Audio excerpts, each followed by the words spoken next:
जो नक्शे कोहन तुमको नजर आए मिटा दो।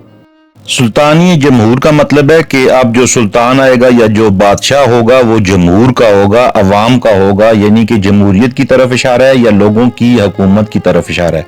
और नक्श कहते हैं किसी चीज की बाकियात, और कोहन कहते हैं पुराने को। जो नक्श कोहन, जो पुराना कोई नक्शा, पुरानी कोई तहरीर, पुरानी कोई किसी किस्म की हुकूमत तुम्हें नजर आए तो उसको मिटा दो। अब हालात बड़ी तेजी के साथ रद्द-ओ-बदल हो रहे हैं, बादशाहतें और सरमायादाराना निज़ाम ख़त्म होते जा रहे हैं।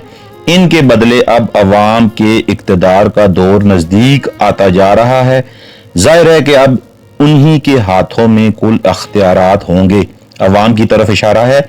इसलिए तुम पर लाजिम है कि माजी के जो भी नकूश तुम्हें नजर आए उनको मिटा डालो, ताकि इसके बाद एक नई दुनिया नए निज़ाम के साथ आबाद की जा सके। यानी कि बादशाहतें ख़त्म, सरमायादाराना निज़ाम ख़त्म, और उसके बदले जमहूरी हुकूमतें, और जमहूरी हुकूमतों में अवामी मसाइल का हल और अवाम की ही हुकूमत, अवाम की मर्जी की हुकूमत। जिस खेत से देहकां को मुयस्सर नहीं रोज़ी, उस खेत के हर खोशाए गंदुम को जला दो। इंतहाई खूबसूरत शेर है।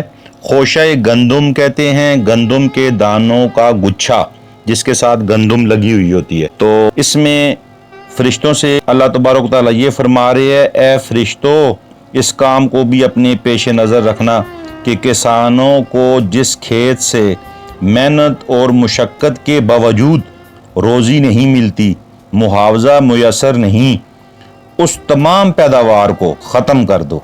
ज़मींदार सारी पैदावार खुद हड़प कर जाते हैं, जबकि सारी मेहनत और मुशक्क़त ये होती है काम करने वाले मज़दूरों की।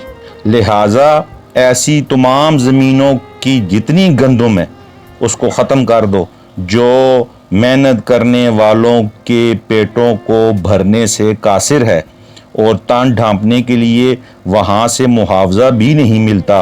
तो ऐसे किसी भी ज़िम्मेदार की किसी भी किस्म की ज़मीन में जितना गला है उस सब गले को तबाह व बर्बाद कर दो, क्योंकि ये गला मेहनत करने वालों की रोज़ी और रोटी का बंदोबस्त करने में नाकाम रहा है। जिस खेत से देहकां को मुयस्सर नहीं रोज़ी, यानी खेत में देहकां काम भी कर रहा है और उसे रोज़ी भी नहीं मिल रही, उस खेत के हर खोशाए गंदुम को जला दो। यानी उस खेत की ज़रूरत ही नहीं है, उसमें जो भी गंदुम हो उसको ख़त्म कर दो। क्यों खालिक व मखलूक में हायल रहें पर्दे, पीराने कलीसा को कलीसा से उठा दो। बहुत ही खूबसूरत शेर, जिसका मतलब कुछ यूँ है कि अल्लाह तबारक व तआला फरमा रहे हैं कि मेरे और मेरी मखलूक के दरमियान पादरियों और दूसरे मजहबी पेशवाओं ने जो बिला जवाज पर्दे हायल कर रखे हैं, इनका तदारक इसी तरह मुमकिन है कि इन पादरियों और इन मजहबी पेशवाओं को इनकी इबादत गाहों से उठाकर बाहर फेंक दो और वहाँ इनकी अजारादारी का खात्मा कर दो। मुराद ये है कि मजहबी पेशवाओं ने अवाम में जो अपनी दुकानदारी चमका रखी है कि उनके तवस्सुत के बगैर मुझ तक अवाम की रसाई नहीं हो सकती, इस तासुर का खात्मा भी ज़रूरी है।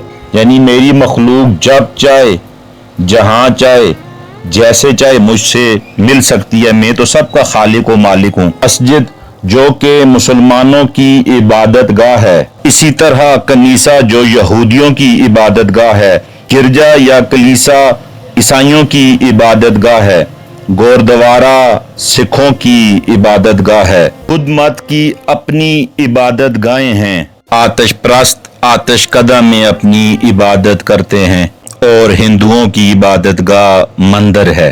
इकबाल इस शेर में कहते हैं कि अल्लाह तबारक व तआला अपनी मखलूक से डायरेक्ट बगैर किसी वास्ते के मिलना पसंद करता है, उसमें किसी भी वास्ते की जरूरत नहीं पड़ती। और ये जो दरमियान में वास्ते रखे गए हैं इनको अल्लाह तबारक व तआला पसंद नहीं फरमाता। हक रा बसजूदे सनमा रा बेतवाफे, बेहतर है चरागे हरमो दैर बुझा दो।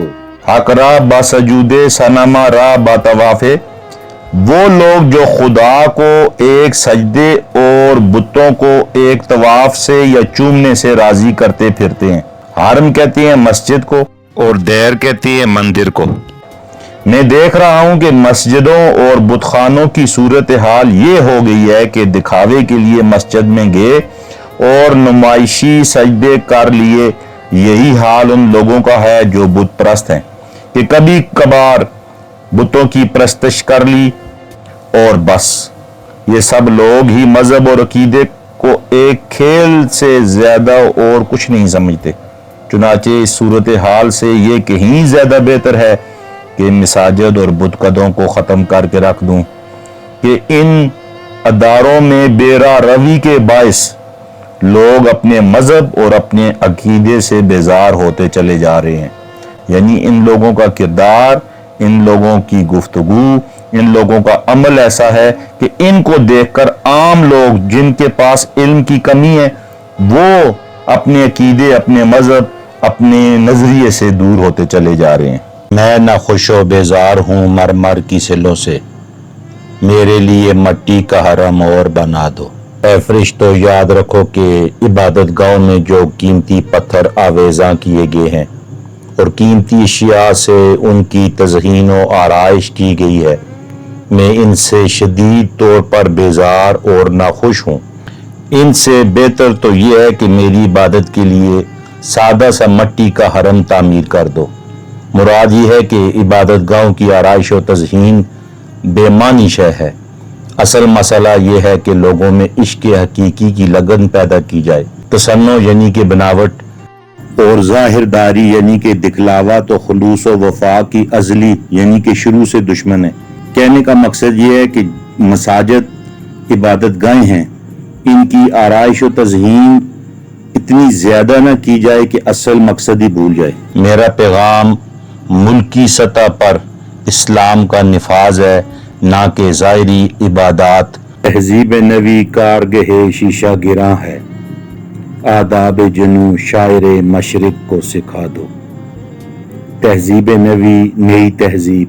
کارگہ شیشہ گراں، شیشوں کا کارخانہ، شاعر مشرق، مشرقی ملکوں کا شاعر یا مشرقی ممالک کا شاعر۔ اے فرشتو یہ بھی سن لو کہ جدید تہذیب جو اس وقت پوری انسانی معاشرے کا احاطہ کیے ہوئے ہے، شیشہ سازوں کے کارخانوں کی مانند ہے، جہاں ہر طرف شیشے آویزاں ہیں، لیکن کسی شے کی معمولی ضرب سے یہ سب کچھ چکنا چور ہو سکتے ہیں۔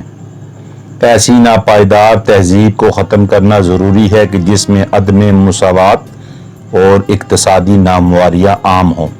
اس کے خاتمے کے لیے لازم ہے کہ شاعر مشرق اقبال کو آداب جنوں سکھا دو کہ وہ اپنے تخلیقی فن کے ذریعے عوام کو مروجہ تہذیب کی بے اعتدالیوں اور خرابیوں سے آگاہ کر سکے، اور یہی طریقہ کار اس تہذیب کو ختم کرنے کے لیے ناگزیر ہے۔ اور جب تک یہ تہذیب ختم نہ ہوگی اور نیا نظام اس کی جگہ نہیں لے گا، عالمی سطح پر امن قائم نہیں ہو سکتا اور نہ ہی لوگوں کو مسرت و خوشحالی حاصل ہو سکتی ہے۔ علامہ اقبال کی فرمان خدا فرشتوں سے مکمل ہوئی۔ اللہ پاک آپ کا، میرا، ہم سب کا حامی و ناصر ہو۔ والسلام۔